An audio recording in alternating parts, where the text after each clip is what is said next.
Hey guys, welcome back to the channel. तो यार आप लोगों के अभी भी बोर्ड्स खत्म हो गए होंगे क्लास 12 के स्टूडेंट्स के। और अभी यार हमारे पास एक एग्ज़ाम आने वाला है CUET। ये एग्ज़ाम पिछले साल ही इंट्रोड्यूस हुआ था और पिछले साल ही पहली बार हुआ था। तो अब देखने की बात ये आती है कि CUET के बारे में क्या है, ये कौन सा एग्ज़ाम है, इसके लिए प्रिपेयर कैसे करना है, रिसोर्सेज कहाँ है, कहाँ से पढ़ना है, कहाँ टेस्ट सीरीज़ देनी है। और टाइम बहुत ही ज़्यादा कम है क्योंकि 21 में से आपके पेपर स्टार्ट होने वाले हैं। और मैं मान के चल रहा हूँ आपके बोर्ड्स अभी जस्ट खत्म हुए, आप एंड ऑफ में स्टार्टिंग ऑफ अप्रैल में देखें तो लगभग 45 डेज़ है आपके पास। तो इन 45 डेज़ में कवर कैसे करा जा सकता है, क्या करा जा सकता है, नहीं करा जा सकता, क्या इसके लिए ड्रॉप करना ज़रूरी है या फिर इसको पढ़े कहाँ से, CUET है कहाँ। आई होप आप लोगों ने अभी तक रजिस्ट्रेशन कर ली होगी CUET की। अगर नहीं करी तो 3-4 दिन बचे, जल्दी जाके रजिस्टर कर दो। वो सब मैं आपको आगे वीडियो में बताऊंगा कि कैसे रजिस्टर करना है। अगर आपको मन है कि मान लीजिए DU में पढ़ना है, JNU में पढ़ना है, तो हर यूनिवर्सिटी का अलग अलग क्राइटेरिया है कि उसमें आप कोई कोर्स लेते तो उसके लिए वैसा टेस्ट देना है। तो इन सब सारी डिटेल और सारे रिसोर्स मैं आपको इस वीडियो में देने वाला हूँ। उसके लिए आपको बस एक काम करना पड़ेगा कि मैं तो अभी आपको वीडियो में सब कुछ दिखा दूंगा कैसे क्या है। एक नीचे लिंक दी होगी, उसमें आपको सब कुछ दिया होगा। तो मैं जिस साइट पे जाने वाला हूँ अभी, जहाँ हम पे आपको सब कुछ दिखाने वाला हूँ, वो उस साइट का लिंक आपको नीचे डिस्क्रिप्शन बॉक्स में मिल जाएगा। एक बार आप जाके वो चेकआउट करना। और अभी मैं भी आपको बताता हूँ कि सब कुछ कैसे करना है CUET के बारे में, कि पूरा इसका A to Z complete exam क्या है, कौन से यूनिवर्सिटीज़ एक्सेप्ट कर रही हैं, कौन सा टेस्ट देना चाहिए, कैसे प्रिपेयर करें, कैसे टेस्ट दे उसके, और फाइनल एग्ज़ाम हमारा अच्छा हो जाए कैसे करना है, इस सब के बारे में आज ही इसी वीडियो में डिस्कस करेंगे। तो चलते अपनी साइट पे। तो यार डिस्क्रिप्शन बॉक्स में जो मैंने लिंक दे रखी है उस पर आप जाओगे तो आपके पास ये स्क्रीन खुल के आ जाएगी। ठीक है, अब ये स्क्रीन खुल के आ जाती है अगर आपके पास। मैं इधर बार बार इसलिए देख रहा हूँ क्योंकि इधर मैंने लैपटॉप रखा हुआ है, इधर से ही मैं आपको दिखाता हूँ। तो आपको ये स्क्रीन खुली मिल जाएगी। अब यहाँ पे क्या करना है, आपको अपना स्टूडेंट नाम भरना है, ईमेल भरना है, मोबाइल भरना है, एक OTP आएगा, अपना शहर, पिन कोड, वो सब डालना है। तो यहाँ पे सारी डिटेल्स पहले आपको डाल देनी है। उसके बाद आपको सेलेक्ट कर लेना है कि यार कौन कौन से सब्जेक्ट आपके पास, कि फिजिक्स है, केमिस्ट्री है, मैथ्स है, बायो है। ठीक है, अगर आप कॉमर्स को तो accountancy, business studies, eco, humanities के हो तो history, political science, sociology, geography, ऐसे काफ़ी सारे यार सब्जेक्ट आपके पास आ जाते हैं। ठीक है, तो इसमें ऑलमोस्ट आपके सारे सब्जेक्ट कवर हो रहे होंगे। ठीक है, अब बात कर लेते हैं कि जैसे आपने सारी डिटेल भर दी, आपने OTP से वेरीफाई कर दिया और ये स्टार्ट लर्निंग का बटन दबा दिया यहाँ पे। तो इसके बाद आपके पास एक मेल आएगी। मेल पे आपके पास ईमेल ID आपकी वही रहेगी जो आपने दी है, और एक आपके पास आ जाएगा पासवर्ड। अब क्या करना है उसमें, ये जो नीचे लॉगिन का बटन दिख रहा है ना, इस लॉगिन पे आप जाओगे और यहाँ पे क्लिक करोगे साइन इन। ठीक है, यहाँ पे आप वही अपना ईमेल ID और पासवर्ड जो आपके मेल पर आया होगा, ठीक है, उसी मेल पर जो आपने इसमें डाल रखी है उसी पर अगर आप जाओगे तो आपको मिल जाएगा ये। तो इसको लॉगिन करने के बाद आपके पास ये हमारे पास पोर्टल खुल जाएगा। जैसे मैंने अपना अकाउंट बनाया था, इसमें आ गया हाय हर्ष और आपकी CUET प्रिपरेशन, इन सब के बारे में। अब मैं बताता हूँ कि करना कैसे है सब कुछ। पहली बात, अगर आपको CUET के बारे में बेसिकली तो पता होगा, है ना, कि एग्ज़ाम है, देना है 12th के बाद कॉलेज में जाने के लिए, इतना तो मैं मान के चल रहा हूँ आपको CUET के बारे में थोड़ा बहुत तो पता है। तो यार जैसे ही आप लॉगिन कर लोगे अपना साइट में तो आपके पास अब ये सब आ जाएगा, universities, courses under CUET, eligibility and application form और वगैरह वगैरह। अब देखते समझते हैं कैसे। तो पहले सेक्शन पे चलते हैं, यूनिवर्सिटी पे। तो अगर आपको बेसिकली पहले आपको तो डिसाइड करना होगा कि आपको कौन सी यूनिवर्सिटी आप टारगेट कर रहे हो, कि जैसे DU टारगेट कर रहे हो, दिल्ली यूनिवर्सिटी, JNU कर रहे हो, जामिया मिलिया कर रहे हो, BHU कर रहे हो, बनारस हिंदू यूनिवर्सिटी। तो वैसे वैसे ऐसे इसमें कई सारी यूनिवर्सिटीज़ आ जाएंगी। अब क्योंकि DU सबसे ज़्यादा लोग चाहते हैं, है ना, ऑल ओवर इंडिया, तो मैं DU का एक एग्जांपल लेके चलता हूँ। बाकी आप बाकी सारी यूनिवर्सिटीज़ के बारे में पढ़ सकते हो इसी साइट से। तो यार DU में अपने पास 77 कॉलेजेस है टोटल।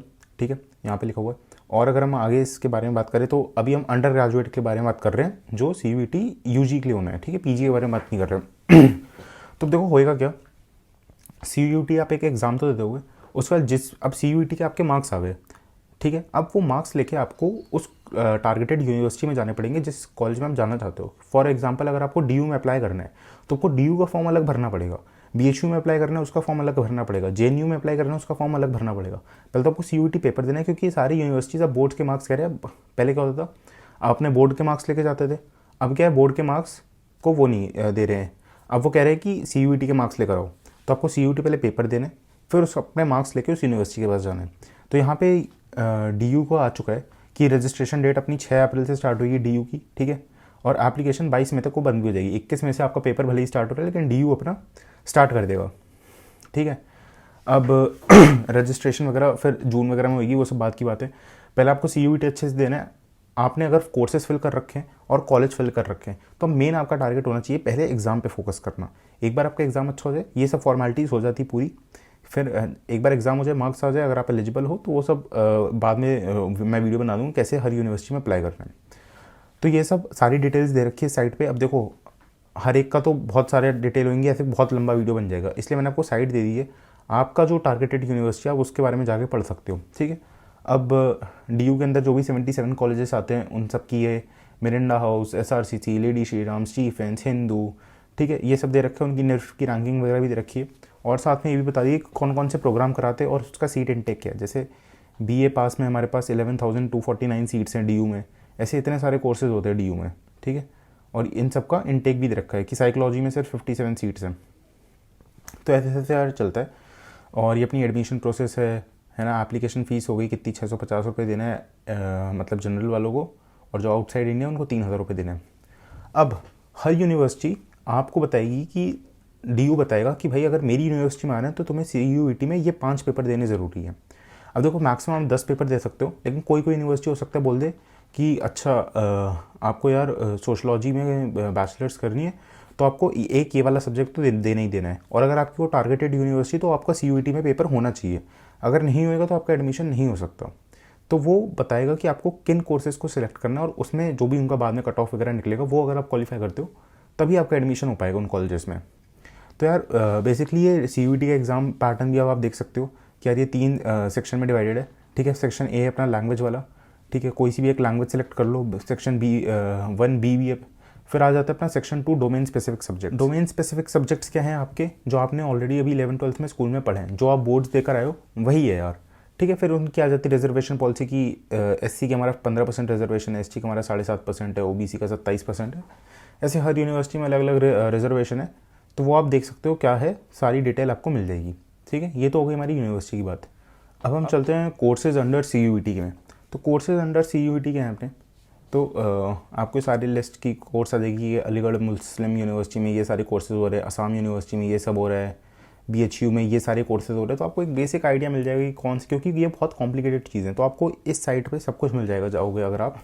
अब यार आ जाते हैं अपनी एलिजिबिलिटी एंड एप्लीकेशन फॉर्म पे। तो यार आई होप अभी तक आप लोगों ने रजिस्टर कर लिया होगा। सिर्फ 3-4 दिन ही बचे रजिस्ट्रेशन को। ऑलरेडी पहले इसकी लास्ट डेट 12 मार्च थी, अब एक्सटेंड करी गई थी 31 मार्च तक। तो आप भर लो, और सिर्फ ऐसा मत करना कि सिर्फ एक कोर्स का नाम ही भर रखा है, ठीक है। तो ये ध्यान रखना कि तेरा ऐसा नहीं हो कि DU में सिर्फ मैंने BCom ऑनर्स भर दिया और मेरे को BCom ऑनर्स मिल जाएगा। बहुत अच्छी बात है यार, भगवान करे आपको मिले।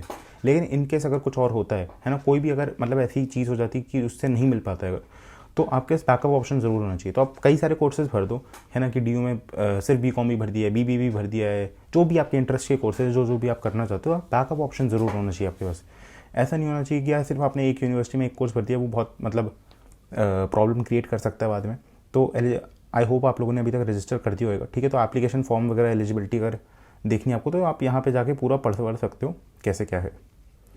अब बात कर लेते हैं आगे हम पढ़ाई कैसे करें, क्योंकि टाइम बहुत कम है, लगभग 40-50 दिन है, उसमें आपको सब प्रिपेयर करना है। तो अब आपने अब कई लोगों को डाउट है कि सिलेबस क्या है, क्या बाहर से पूछा जाएगा क्या। देखो सिलेबस आपका वही है जो आपने क्लास 12th में पढ़ा है अपने डोमेन सब्जेक्ट्स का। अगर आप कॉमर्स के स्टूडेंट्स तो भाई अकाउंट्स, BST, मैथ्स, ठीक है, इंग्लिश, यही सब आपका सिलेबस है। ऐसा होता है CUET के पेपर में कि थोड़ा बहुत 10-15% बाहर का आता है, वो भी कैसे कवर करना है वो भी मैं बता देता हूँ। और वो होता है इसी से रिलेटेड है। अगर आपने थ्योरली पढ़ा है तो आपके सारे क्वेश्चंस निकल जाएंगे। तो यार अब बात आ जाती है कि पढ़ाई कैसे करें CUET की। तो अगर आप इससे लॉगिन करोगे तो आपको 7 दिन का एक फ्री ट्रायल मिल जाएगा, ठीक। करियर लॉन्चर का ये है, आपको 7 दिन का फ्री ट्रायल मिल जाएगा। तो अब इसमें क्या है, इसमें अगर आप जाओगे प्रिपरेशन पे यहाँ पे वीडियोज़ में, तो यहाँ पे जैसे मैंने अपने PCM सेलेक्ट कर रखे थे सब्जेक्ट, ठीक है, एक डेमो ID बनाने के लिए, तो और बायो वगैरह। तब जैसे केमिस्ट्री में सबको पता है कि 16 चैप्टर आते हैं। अगर आप कॉमर्स के स्टूडेंट हो तो आप वो सेलेक्ट करोगे तो वो सब आ जाएगा। तो पहले तो यार मान लो सॉलिड स्टेट पहला चैप्टर है केमिस्ट्री का, है ना, या इंग्लिश है, जनरल टेस्ट है, मैथ्स है, सब है। जो मैथ्स लेके चलते हैं कॉमर्स वालों के लिए भी थोड़ा रिलेटेबल बनेगा। तो जैसे रिलेशन एंड फंक्शन पहला चैप्टर है, तो आप यहाँ पहले जाओगे लर्निंग वीडियो पे, आपने क्लिक करा, इस पर खुल जाएगा अपने पास करियर लॉन्चर का। अब आधे घंटे में इन्होंने क्या करा है, पूरा चैप्टर का एक बना रखा है यार, शॉर्ट में सारे चीज़ें कवर कर दी हैं ताकि आप आधे घंटे में क्विकली समझ जाओ। देखो पूरी थ्योरी तो आपको आती है, आप तो बोर्ड से लेकर आ रहे हो, ठीक है, लेकिन अब है क्या कि हम आधे घंटे में रिवाइज कर लो और ऑब्जेक्टिव का पैटर्न समझ लो। ये सब्जेक्टिव पेपर नहीं है यार कि इसमें आंसर याद करके लिखना है या बहुत बड़ा कुछ डेरिवेशन शो करना है, वो सब नहीं है इसमें।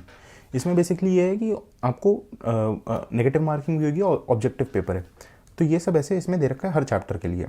अब यार बात आ जाती है कॉम्पिटिटिव एग्जाम्स में मॉक टेस्ट देना बहुत ज़्यादा ज़रूरी है, ठीक है। चाहे आप जेई के हो, नीट के, उनमें तो बहुत ही ज़्यादा होता है। CUET में क्या है ना कि जेई नीट के बच्चे तो पहले से जान जाते थे कि कैसे देना है मॉक टेस्ट, कॉम्पिटिटिव एग्ज़ाम क्या है। लेकिन जो ये नॉर्मल कॉलेजेस में जाने वाले थे, नॉर्मल कोर्सेज में जाने वाले थे जेई नीट के अलावा वाले, तो उनमें क्या था वो जान नहीं पाते थे। तो अब यार उनके लिए भी ऑब्जेक्टिव पेपर है, पहले वो बोर्ड के उससे कुछ ज़्यादा थे सब्जेक्टिव पेपर दे के। तो अब प्रैक्टिस करने के लिए यार थोड़े से टेस्ट देना बहुत ज़रूरी है। तो मान लेते हैं अगर आपने रिलेशन फंक्शन पढ़ लिया तो आप क्या यहाँ पे 2-2 टेस्ट दे रखें, अब जाओ यहाँ पे टेस्ट दे दो जाके, ठीक है। ये आप गए, I am ready to begin करो और यहाँ पे आपका टेस्ट चालू हो जाएगा, है ना। यहाँ पे मान लो सी भर दिया, सेकंड क्वेश्चन पे गए कुछ भी भर दिया, ठीक है। अभी मैं ऐसे कुछ भी भर दे रहा हूँ और ऐसे आपको 10-10 क्वेश्चन दे रखे टॉपिक वाइज। और यहाँ पे जाके अगर मैं कर दूँ सबमिट, ठीक है, तो सबमिट करने के बाद यहाँ तो मेरे को सबके सॉल्यूशन मिल गए, ठीक है, कि क्या क्या सॉल्यूशन थे, क्या क्या आंसर मार्क करें मैंने, ठीक है। अब मैं वापस जाता हूँ, अब यहाँ पे क्या आ जाएगा, यहाँ पे मेरे पास आ गए कि अटेम्प्ट ही नहीं करे तो नॉट अटेम्प्टेड 10 आ गए, इनकरेक्ट 0, करेक्ट 0। तो आपको ये सारा एक एनालिसिस मिल जाएगी कि आपने को कितना पढ़ा, एक रियलिटी चेक मिल जाएगा कि बेसिकली आता कितना है आपको। तो यार टेस्ट देना काफ़ी इंपॉर्टेंट है और पढ़ना काफ़ी इंपॉर्टेंट है। तो यार ये ऐसे सारे सब्जेक्ट्स के बारे में रखा है। अब एक जनरल टेस्ट जो चीज़ है वो भी तो किसी ने नहीं पढ़ी होगी क्योंकि वो किसी के डोमेन सब्जेक्ट में है ही नहीं। तो जनरल टेस्ट अपना यही कॉन्ट हो गया, नंबर्स हो गया, ठीक है, रेशियो प्रोपोर्शन, थोड़े से वैसे वाले क्वेश्चन नहीं होते कि अगर 3 आदमी एक गड्ढा 5 दिन में खोदते हैं तो 6 आदमी कितने दिन में वो गड्ढा खोदेंगे, ऐसे ऐसे इस सब टाइप के क्वेश्चन, ठीक है। यहाँ से इतनी दूरी ऐसे है, इतनी स्पीड, टाइम, डिस्टेंस, ठीक है। तो मतलब जो लॉजिकल रीजनिंग वाले क्वेश्चन होते हैं, क्वांट वाले क्वेश्चन होते हैं, वो इसमें दे रखा है थोड़ा सा। और थोड़ा सा करंट अफेयर का भी पार्ट है, डिपेंड आपको कौन सा आप लेते हो टेस्ट, उसमें कौन सा आपका कोर्स है बहुत वैरी करता है क्योंकि इसमें बहुत सारे अगर आपने PNC बना है तो बहुत सारे इसमें वो कॉम्बिनेशन बन सकते हैं। तो अब यहाँ पे आपको 7 दिन का फ्री ट्रायल मिल रहा है। तो पहले तो आप 7 दिन पढ़ो आराम से, ठीक है, रिसोर्स अच्छा है, आधी घंटे की वीडियो है, जितना आप पढ़ सकते हो पढ़ो, टेस्ट दो इसमें। अब है कि इसमें दे रखे टॉपिक वाइज टेस्ट। अब यहाँ पे आ जाते हैं CUET मॉक टेस्ट। अब CUET मॉक टेस्ट में अब देखो यार इनका प्राइस वगैरह फ्लक्चुएट होता रहता है। पहले तो आप 7 दिन पढ़ लो, उसके बाद आप देखो आपको ये लेना है नहीं लेना है, आपको यूज़फुल लग रहा है नहीं लगना है, कि आपको और मॉक्स देने नहीं देने, 5 मॉक देने, 10 मॉक देने, 15, 20, उस हिसाब से आप सिलेक्ट कर सकते हो यहाँ पे, ठीक है। और जब आप करना तो यहाँ पे मेरा इनवाइट कोड यहीं से कॉपी करके पेस्ट करके अप्लाई कर देना ताकि आपको 10% डिस्काउंट मिल जाए, ठीक है। 10% आपको इसी कोड को लगाने के बाद ही डिस्काउंट मिलेगा, नहीं तो आपको पूरा प्राइस पे करना पड़ेगा। तो अब आ जाते हैं कि क्या ये इनफ है, क्या ये सफिशिएंट है पढ़ने के लिए। तो बिल्कुल यार 45 डेज़ में मतलब ये काफ़ी सही बना रखा है। मैंने खुद देखा है कि अगर आप इनके वीडियो लेक्चर्स देख लो और अगर आप टेस्ट दे दो तो आपका CUET आराम से निकल जाएगा। जिस यूनिवर्सिटी में आपका जो कोर्स का मन होगा वो आराम से फुलफिल हो जाएगा। करियर लॉन्चर के आप देख सकते हो 100 परसेंटाइल यहाँ पे 431 बच्चे निकले पिछले साल। तो यार पिछले साल से ही आया है तो सारे प्रीवियस ईयर करना बहुत ज़रूरी है, मॉक्स देना बहुत ज़रूरी है, और जो आपने पढ़ रखा है उसको ऑब्जेक्टिव अप्रोच के थ्रू पढ़ना चाहिए। अब आपको डेरिवेशन याद करनी है, अब आपको याद करना है कि यार इसका MCQ कैसे सॉल्व करना है। तो यार यही सारी बातें आ जाती हैं। तो आई होप आपको समझ आ गया होगा कि कैसे प्रिपेयर करना है यार CUET के लिए। और इसके बारे में अगर आपको कुछ भी जानना है तो आप इस साइट पे जा सकते हो, लॉगिन करो, 7 दिन का फ्री ट्रायल मिलेगा, सारा डेटा मिलेगा आपको, कुछ भी कि कौन सी यूनिवर्सिटी में कौन सा कोर्स है, क्या क्या क्या, मतलब जो भी आपका क्वेश्चन हो सब इसमें मिल जाएगा। आप देखोगे तो टेस्ट दो, वीडियोस देखो, है ना, क्वांट वगैरह भी देखो, करंट अफेयर पढ़ो। और ये अगर आप वीडियोस करोगे तो मैंने आपको बता दिया, इन केस अगर आपका 7 दिन बाद लेने का बनता है प्लान तो आप लेके देख सकते हो। और यहाँ पे मैंने आपको बता दिया इनवाइट कोड मेरा यूज़ करोगे तो डिस्काउंट आपको 10% मिल जाएगा, ठीक है। तो अभी यार 31 मार्च तक इस पर थोड़ा सा डिस्काउंट भी चल रहा है। प्राइस फ्लक्चुएट होता रहता है, वेरी होता रहता है। अभी मंथ एंड डिस्काउंट है, फिर बाद में थोड़ा सा बढ़ जाता है, तो वो आप देख लो। पहले आप 7 दिन पढ़ के देखो, है ना, पढ़ना मोस्ट इंपॉर्टेंट है। आप कोर्स लो ना लो वो बाद में देखी जाएगी, आपका CUET निकलना चाहिए, वो इंपॉर्टेंट बात है। तो आप पहले पढ़ के देखो इससे। और I wish you all the best. So till then bye bye, take care and thanks for watching the video.